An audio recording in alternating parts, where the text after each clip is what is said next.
I absolutely could not let Women's History Month go by without talking about Josephine Baker. I adore her. She was hilarious and glamorous, talented, dazzling, and she was a spy. During her performances, she would seduce her audiences with her dance moves, and then she would slip behind enemy lines to outsmart the Nazis as a spy. She was a brilliant performer who turned her fame into a weapon against fascism. Josephine Baker was born as Frida Josephine McDonald in 1906. Her mother was probably of African American and Native American descent, and her dad was not known. It's believed that he was a vaudeville drummer named Eddie Carson. However, her mom worked for a white family at the time, so we're not really 100% sure who her dad is. But we do know that with her mother being single when she was born, that she grew up in poverty. Her mother worked very hard, but didn't have a ton of time to make sure that Josephine was always doing the right things. And so as a child, she learned very quickly to be street smart while playing in the rail yards at Union Station. Her mother did eventually get married, and her stepfather was not a great guy. He was perpetually unemployed, and they ended up having more kids. So at age 8, Josephine had to start working. She was live-in help for several white families in St. Louis. By age 12, she dropped out of school, and at 13, she was working as a waitress. She'd also had a falling out with her family, and so at age 13, she was living in the streets of St. Louis. She made her way waiting tables along with dancing on the street corner for money. She met a guy named Willie Wells, who she married at age 13, but the marriage lasted for less than a year. Shortly after her first divorce, she met a guy named William Howard Baker, whose last name she would use for the rest of her career, who she married when she was 15. They did end up divorcing 4 years later, just as she began to be successful.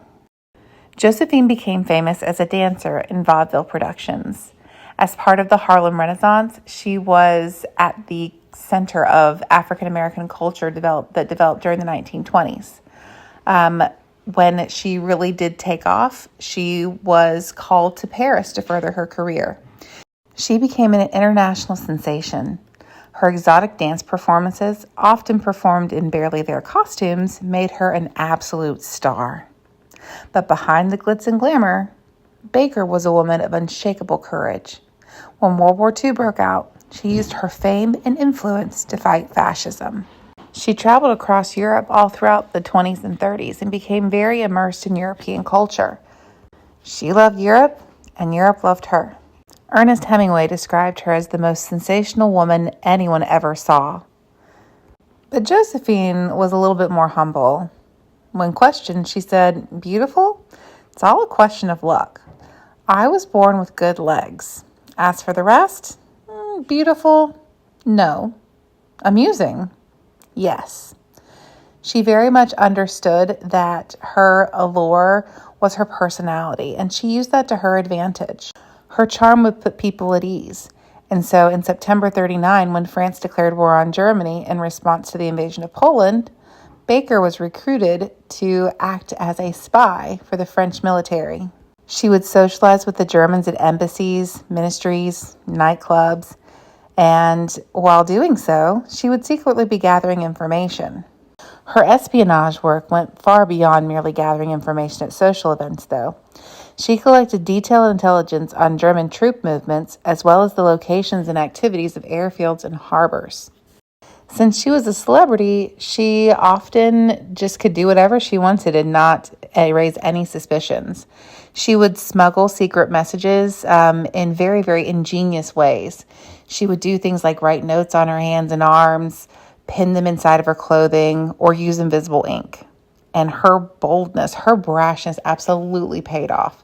She was able to smuggle intelligence information across borders and give critical reports to the French resistance movement. On top of that, When the Nazis were trying to find certain resistance fighters, she would hide them in her chateau, as well as helping Jewish refugees escape Nazi-occupied France as she was going around to tour. She would give those people food, clothing, fake papers, say they worked for her, and she was able to go across country lines pretty much no questions asked. Her boldness did put her on a list, basically just to be watched, but the Gestapo really did just underestimate her. They might have suspected she was doing a little something, but they never caught her, so she was able to move pretty freely and continue to smuggle secrets to aid the resistance movement. In 1941, she and her entourage went to the French colonies in North Africa. They said that she was going there for her health because she was recovering from illness, but really she was going there to help the resistance. From a base in Morocco, she made tours of Spain.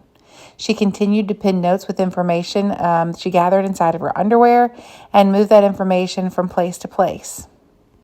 For her efforts, when the war ended, she was awarded the Croix de Guerre and the Rosette de la Résistance for her contributions to the French resistance movement. France became her country. In fact, she was the first Black woman to be honored with a full French military funeral, and in 2021, she was the first Black woman inducted into the Pantheon, France's tomb of national heroes.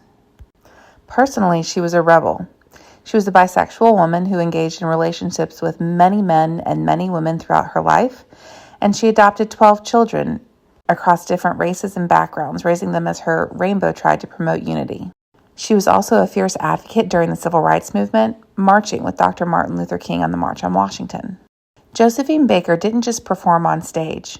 She performed acts of defiance and bravery that changed the world. She was a celebrity who used her status to change the world and make it a better place.